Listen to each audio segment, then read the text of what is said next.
Hello and welcome to my channel. Here I review new movies and television shows and try to release a new review every day from Monday to Friday. Today's movie is Amsterdam. It's a mystery thriller set in the 1930s. It's written and directed by David O. Russell. The story follows three friends who met during the First World War as they get caught up in the murder of a United States general. Bert Berenson, played by Christian Bale, a doctor and veteran who dedicated his life to helping deformed veterans. Harold Woodman, played by John David Washington, his best friend and a lawyer. And Valerie, played by Margot Robbie, the nurse who saved them. Bert and Harold are hired to investigate the death of the general, and in their efforts to investigate, they meet up with their old friend Valerie. With her help, they meet with different members of high society while trying to uncover the truth. The cast is the most memorable part of the film. It's an ensemble cast with a ton of big names and recognizable faces. Each of them gets a few minutes of screen time, but most of them do a solid job with the time given. The majority of the screen time is spent with Christian Bale, John David Washington, and Margot Robbie. Christian Bale as Bert is eccentric and lovable. He's got a fake eye, likes to sing, and follows around his best friend Harold like a lost puppy.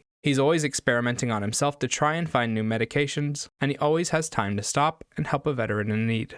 Bale forgets about the eye, but nails every other aspect of the character. He's got a high level of chemistry with Washington and sings wonderfully. John David Washington as Harold is the straight man to Bert's weirdness and the rock to Valerie's ferocious and fiery character. He plays off of Robbie and Bale well and manages to pull off a few powerful speeches. Robbie plays her usual self, boisterous with a hint of crazy. It's a fun character, but it doesn't have any depth, and it's hard to take her storyline seriously. She just comes off as an old-timey version of Harley Quinn. The story and the writing are the real downfalls of the film. There are too many characters that are all played by famous actors who have set time requirements, and so the screen time gets stretched thin. The story ends up being poorly explained, and the movie doesn't spend enough time fleshing out the details of the mystery. Almost no time is spent on the antagonists, their organization, or their goals. And the film even takes a break from the main storyline several times throughout the movie, making the entire main storyline feel like a backdrop to tell a bunch of mini-stories. The mini-stories are also poorly fleshed out, and none of them gets enough time to be satisfying.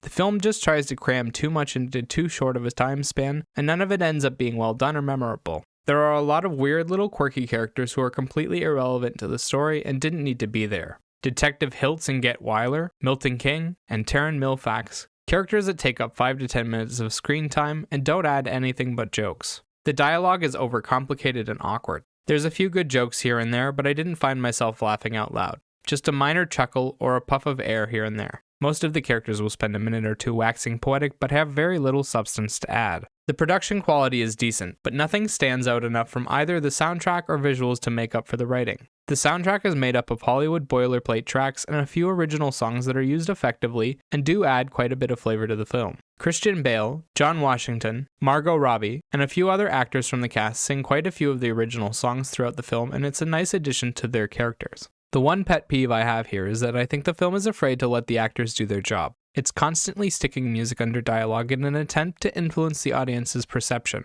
It's lame, makes it harder to hear what's being said, and takes away from the actor's performance. You have all these amazing actors, let them cook. The visuals are a standard affair. Simple, clean, mid and close-up shots with a few wide shots every once in a while for traveling. It centers the characters well, but it isn't memorable in any way. Amsterdam is a long and somewhat boring film that is unfocused and filled with gimmicks. I had a hard time sitting through it because of how disjointed it feels. The story is stuffed full of different ideas, characters, and storylines, half of which end up being pointless. The cast is huge, and the screen time is spread thin. There are a lot of good performances, but only Bale and Washington get the chance to flesh out their characters. The production quality is decent, but forgettable, and the film overuses music to try and force emotions. Overall, I just wasn't impressed by any part of the film, and the lack of focus killed my interest in the story. 5 out of 10.